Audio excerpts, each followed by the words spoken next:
No podía creer que mi mujer fuera capaz de algo así. Cuando volví de un viaje de negocios, vi a mi mujer engañándome con su entrenador físico en nuestro dormitorio. Después de ver eso, esto es lo que hice. Reuní todas las pruebas para que el karma prevaleciera. Pero no creerías lo que le hizo. Ahora se arrepiente de lo que hizo. La historia completa está en nuestro canal. All right, everyone's presentations are done. Nick, the manager, said as he tried to move the discussion forward. Excuse me, I haven't. I recently found out something. Nick interrupted me and began to speak. There's apparently someone in this department who didn't graduate high school and is just a part-timer. Meetings should be for employees only. Absolutely right. His lackey, Mike, of course, agreed with Nick. I'm leaving. After leaving the meeting room, I started to shut down my computer. I noticed that an email had arrived, not in my personal inbox, but in the company's shared email. Thinking, there's no point in speaking up, no one will listen, I went home quietly. The next day, I heard a commotion from Nick's desk. He was staring at his computer screen, his face pale. Nick? Is something wrong? Mike looked at the screen with him. And he turned even paler than Nick. Why is he so angry? Knowing the reason for Mike's distress, I thought to myself, serves them right. My name is Adam. My mother passed away when I was in the 9th grade, and I was raised by my father. Well, you could hardly call it being raised. After my mother passed, my father changed. He drowned his sorrows in alcohol, and though he still went to work, he squandered our living expenses on horse racing. Because of that, I had to start working part-time as soon as I entered high school. Every month, I went to the convenience store with bills in hand that couldn't be auto-deducted from my father's account. Even though I endured it because I didn't want to be alone, I reached my limit in my second year of high school and dropped out. I found a live-in job at a distant inn. Thank you for everything. The day I left home, my father, still staring at the TV, spoke. Take care. That was our last conversation. Back then, 18 wasn't the age of majority, so I needed my father's permission to work, and I couldn't hide my place of employment. Yet, my father never visited me even once. I kept working just to survive, and before I knew it, I was 42. Years of hard work paid off, and I was transferred to the headquarters. I was thrilled to be recognized by the company, as I thought I'd be working in the field until retirement due to my lack of formal education. Listen up. Our work can change the future of our employees. Don't drag us down. On my first day after the transfer, Nick, dressed in an expensive suit, spoke sternly. There was a reason for this. Our inn was located in a prominent tourist destination, known so well that everyone in the state could sing its commercial jingle. At its peak, we had 5 locations within the state. But that was long ago. Due to financial difficulties and aging facilities, only the place where I had worked for many years and the original establishment remained. I was prepared to lose my job anytime, but now there was a glimmer of hope. With the rise of social media, the tourist area where the inn was located started gaining attention again. Depending on how hard the sales department, where I was transferred, worked, we could either thrive or be forced to give up this prime location to the new hotel chains continuously popping up. For Nick, who had switched careers from another industry to strengthen our sales, this was a battle he couldn't afford to lose. I understood why he had to be strict. I will do my best. Nick sneered at my enthusiastic declaration. Did you not hear what I said? I'm sorry. I thought I was listening carefully. Out of habit from years of customer service, I apologized reflexively, though I had no idea what had offended him. Someone was watching me with a smirk. In this department, there are those who are expected to excel and those who have been shoved here because they have nowhere else to go. You are the latter. It was Mike, the section chief. He's 7 years younger, at 35. But he was called to headquarters much earlier than I was and had been moving around within the headquarters ever since. I'm not jealous, but I can't accept that he's my boss. Graduating from a prestigious university, he has an unusually high pride and caused many problems as a newbie, making things very difficult for me when I was the front desk leader. When I found out Mike was transferred to the sales department a month before me, I was disheartened. Mike is right. With just a middle school diploma, there's not much you can do. Don't even think about achieving results. As if I didn't exist, Nick remarked, I'm thirsty. Mike eagerly ran to the coffee maker. It seems Mike is Nick's lackey. I regretted being happy about my transfer to headquarters, wishing I had stayed on site forever. Send a direct mail to every company on this list by the end of the day. Nick only assigned me tasks that even a new graduate could handle. What? There are over 1,000 companies. You want me to send to all of them by today? Yes, if you and your fellow misfits split the work, even those with nowhere else to go should finish by today. I glanced at the employees typing away expressionlessly. They were worn out from customer service, only thinking about leaving on time, or were women reassigned after having children. With zero motivation for work. Even Sam, a new graduate from the same university as Mike, who was supposed to be among the expected achievers, had no enthusiasm for the job. Having joined the company wanting to do customer service. I don't care what they say, I plan to quit anytime, he said. Only Nick and Mike were highly motivated, making all the decisions between the two of them. I originally only wanted to work at the inn to survive and had no particular attachment to this job. I swallowed my words, thinking I had no right to reprimand them. About a month after the transfer, Nick told us with a frustrated look. To commemorate the 50th anniversary, we've decided to create a plan exclusive for one group per day. Originally, Mike and I were supposed to come up with it, but our president, Mr. Thompson, insists on hearing everyone's opinions. So, you all get a chance. As Nick explained, Mike began handing out prints. Make sure not to embarrass Nick. If your ideas are half-baked, you'll have to redo them. It seemed that they had printed his handwritten notes by Mr. Thompson, which included several questions and a section for free responses. It made sense why Nick had to seek our input, given that all responses had to be submitted to Mr. Thompson. We were given a week to think about it, and a meeting was scheduled to compile our ideas. My plan is to let guests enjoy both the old and modern America. Nick began the presentations. Guests would watch a master confectioner at a nearby traditional sweet shop make sweets in front of them. The welcome drink would be premium tea in a bottle. Nick's plan was certainly attractive. After his presentation, Nick called on us to present in the order we were seated. Just as I stood up for my turn. All right, everyone's presentations are done. Excuse me, I haven't. I recently found out something.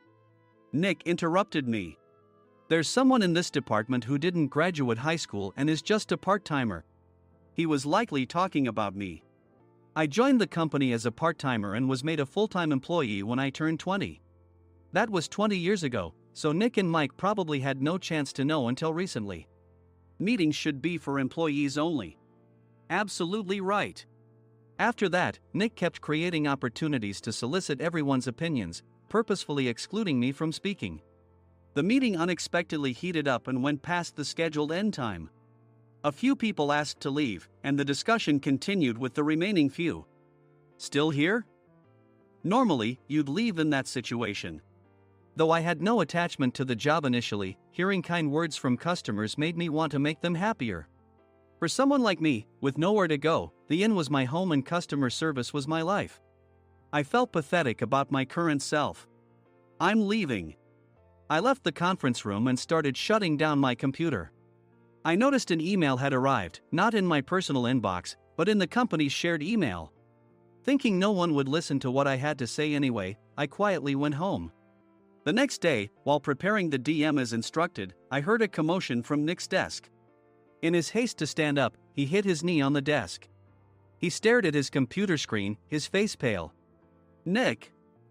What's wrong? Mike, thinking he should be the first to rush over, approached Nick while still wearing his coat. He peered at the screen with Nick. And he turned even paler than Nick. Why is he so angry? Who is responsible for this company? Nick, more irritated than ever, asked, and Mike answered without checking. Probably Sam. Sam wasn't there because he was attending a morning training session for new hires.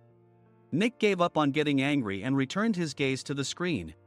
They were looking at an email that arrived right after the end of the working day yesterday. Apparently, no one, including me, had checked it before leaving. The email was from a large company that used us for their annual employee trips. The president and executives of that company also frequently used our services personally. President of the company, Mr. Mason himself had declared that neither he nor his company would ever use our services again. Well, some companies cancel their employee trips or stop using our services due to financial struggles. Let's just move on. Mike kept wiping the sweat from his forehead with a handkerchief. Knowing why Mike was so agitated, I quietly watched their interaction. Do you know how much revenue we get from that company? We can find other guests to fill the rooms, but we'll lose the banquet costs, gift shop revenue, rental car fees, and more. Moreover, the gifts were supposed to be prepared by the traditional confectionery shop involved in Nick's proposed plan. If it's known that we incurred such a huge loss at this critical time, Nick's position in the company would be jeopardized. Nick took a deep breath, seemingly trying to calm himself. All right, Mike. Go to New York right now and apologize to Mr. Mason. What?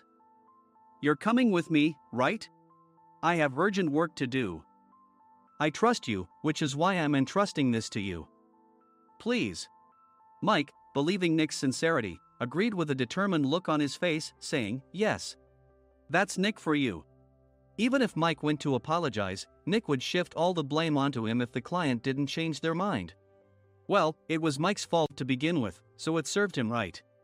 About 3 hours later, Sam answered a call from somewhere and repeatedly apologized, saying, I'm very sorry. Everyone watched to see what was happening. After ending the call, he informed Nick with a weary tone. When Mike arrived at the client's company, he only made things worse, further infuriating Mr. Mason. He was demanding, get his boss here immediately. It was no wonder Sam was exhausted, dealing with such a call right after returning from training. What is that idiot doing? All right, Adam, you're coming with me. If sacrificing Mike didn't work, then I must be next. Normally, I'd want to refuse at all costs, but I saw an opportunity in this situation. If I can be of assistance, I'd be happy to join you. I immediately followed Nick, and we flew to New York. When we introduced ourselves at the reception, it became clear how serious the situation was, as the receptionist personally escorted us to the president's office. Angry voices leaked through the door, making both Nick and me uneasy. Excuse me. I'm Nick, the supervisor. I understand my subordinate has caused you trouble, and I deeply apologize. Nick, with his experience in the corporate world, knew enough to offer an apology before excuses. However, his customer service skills left much to be desired.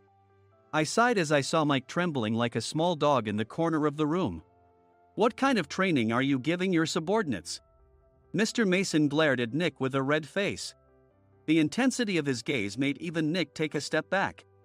Regrettably, I joined this company only 2 years ago and was unaware of Mike's issues. I should have identified his shortcomings sooner. Indeed. I should have realized sooner. No sensible person would come to apologize and then give a lengthy presentation on the drawbacks of not using their in.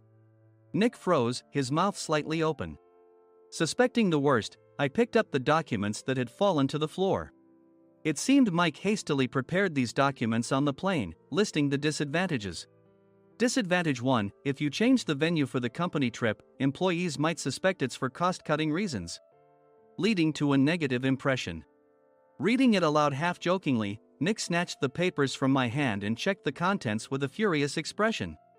Among the stack of documents was a receipt from a nearby convenience store's copy machine. I felt a pang of dread, hoping he hadn't shown the receipt as well. What do you think he said when I asked what kind of nerve he had to do this? I'm very sorry. Faced with the dire situation, Nick must have thought there was nothing left to do but apologize. In a voice smaller than I'd ever heard from him, he uttered words of apology. He said, I'm a Harvard graduate. I don't believe I said anything wrong. Mike, what have you done? Forgetting his plan to pin the blame on Mike, Nick yelled loudly, even in front of Mr. Mason. I didn't do anything wrong. You're still saying that? Look at him. Mike pointed at me with a shaking hand. I was assigned to headquarters in my 20s and now I'm a section chief. This guy only made it to headquarters at 42. Everything I've done proves I was right. So why are we losing the contract? Having said his piece, Mike collapsed to the floor. Of course. You were sent there because you had nowhere else to go. Mike never expected to hear such words from someone he looked down upon. He lunged at me, and Nick hurriedly stepped in to stop him. Mr. Thompson told me Mike is a quick thinker, and to take good care of him. There's no way he was pushed aside. Don't make things worse here. He didn't say quick thinker, he said only quick-witted, didn't he? I don't remember that part. I recalled the many troubles Mike caused when he was a newbie. When Mike was on the front line, his pride was so high that he never apologized to customers. Customer service, especially in our job, doesn't work alone. It brings both good and bad situations. If the front staff or housekeepers made mistakes, or the cleaning company didn't properly clean a room, one had to apologize to the customers regardless of personal fault. Mike, in such situations, would never apologize, insisting he wasn't at fault. This often angered customers, and as the front desk leader, I frequently had to apologize on his behalf. He caused complaints and disrupted operations, which is why he was quickly moved to headquarters. In departments where he didn't interact directly with customers, his quick thinking was beneficial and things went well. But it seemed his flaws were starting to show. Corporate reservations are supposed to be entered into the system by the sales representative. But a quick check yesterday revealed that more than 10 items were missing from the client's reservation. The handover document clearly stated what needed to be prepared. Why didn't you enter it into the system? Why do we have to give them special treatment? Filling rooms near the banquet hall, setting up all the food in advance. Specifying the brand of wine, they're too demanding. No wonder he always angered customers, I thought, feeling a headache coming on. Grouping them in rooms near the banquet hall is for our benefit too. It makes it easier for the staff to set up beds and serve breakfast since everyone's schedule is synchronized. As for the other requests, Mr. Mason suggested them to lighten our load. I didn't know that. Nick finally seemed to realize that Mike was the one who had angered the client. What did you say to them? I just told them we wouldn't give them special treatment anymore. We shouldn't waste effort on things that don't bring in money. I was utterly exasperated at his lack of understanding of customer service. Of course, we shouldn't comply with unreasonable demands. But carrying over successful practices from past stays makes customers feel remembered and enhances their experience. Good memories encourage repeat visits. That's part of our job. I looked down at Mike, who was sitting on the floor. In our job, nothing is a waste. Mr. Thompson likely moved you to the sales department, hoping you'd finally understand this. How do you think he feels now that you've failed to meet his expectations? Mike, tears in his eyes, fled the president's office. I was amazed he still hadn't apologized. You have it tough, Adam. It's okay, we're all employees of the same company. I deeply apologize for this disrespectful incident. Especially after all the care you've shown us. If it weren't for you, Adam, I really would have stopped staying here. When I heard you were moving to the sales department, I was willing to reconsider if you handled it. Seeing us talk so amicably, Nick's face contorted. Do you two know each other? Adam's service is excellent. I always requested him specifically. Normally, we don't accept specific staff requests, but we made an exception for Mr. Mason, adjusting my shifts accordingly. He had personally stayed at our hotel just before my transfer, and during casual conversation, I mentioned, I'm moving to the sales department soon. If I hadn't told him then, things could have been much worse. Please continue to take care of us. I look forward to it. On the return flight, Nick awkwardly offered me a can of beer. It's still working hours. Of course, I had no intention of forgiving him for a single beer. Nick might try to pin everything on Mike and avoid any consequences. While pondering this, a startling fact came to light. Nick, the tea bottles for the plan have arrived. I handed Nick a bottle labeled with our inn's name. They look good. What are you talking about? These are plastic bottles. I had assumed we would use the trendy, high-end bottling tea. But what arrived were ordinary plastic bottles of tea with customized labels. The only unique aspect was the label, which had the inn's name, making it look customized. Upon further investigation, I discovered that a substantial amount of money was set to be paid to the tea company. It was priced like bottling tea. Does this plastic bottle really cost $100 each? The tea inside is specially blended for us. The extra cost is for that. Wouldn't it be better to use another tea company? Or is there a specific reason we must use this one? As Nick continued to make excuses, I showed him a printed email. I informed the tea company's president, Mr. Mitchell, that we discovered irregular payments and he confessed. He said you two were high school classmates and planned to split the extra money. That idiot. Why did he confess? That's not important. You should worry about yourself, this could turn into a police matter. Opening the bottle cap, I suggested. How about calming down with this tea? It supposedly has a relaxing effect. Nick drank the tea frantically. In the following days, decisions were made about their fates. Mike was reassigned to the General Affairs Department, with no chance of transfer or promotion, as per Mr. Thompson's orders. As for Nick, since the payment to the tea company hadn't yet been made, he narrowly avoided legal trouble. Instead, he was encouraged to leave the company, and to avoid further complications, Nick submitted his resignation. Rumor has it that connections between HR departments have made it difficult for him to find new employment. Even though it was good to have those two gone, something unexpected happened in the sales department. Everyone became motivated and united in refining the 50th anniversary plan. In the end, my plan was adopted. We collaborated with the Tourist Information Center to provide personalized guides. The plan, tailored to the number of guests, was truly special for the 50th anniversary. Hey, is Adam's family coming to stay? I immediately booked that special plan for my family. Sam noticed it on the reservation list and quickly picked up on it. Yes, I'm inviting my father. That's great. I might invite my parents too. I lacked the courage to face my father just as Adam. But here, with the confidence Mr. Mason praised, I felt ready. The 50th anniversary plan was a perfect opportunity to reconnect with my father. I hoped to bring back the days when we could laugh together as we once did.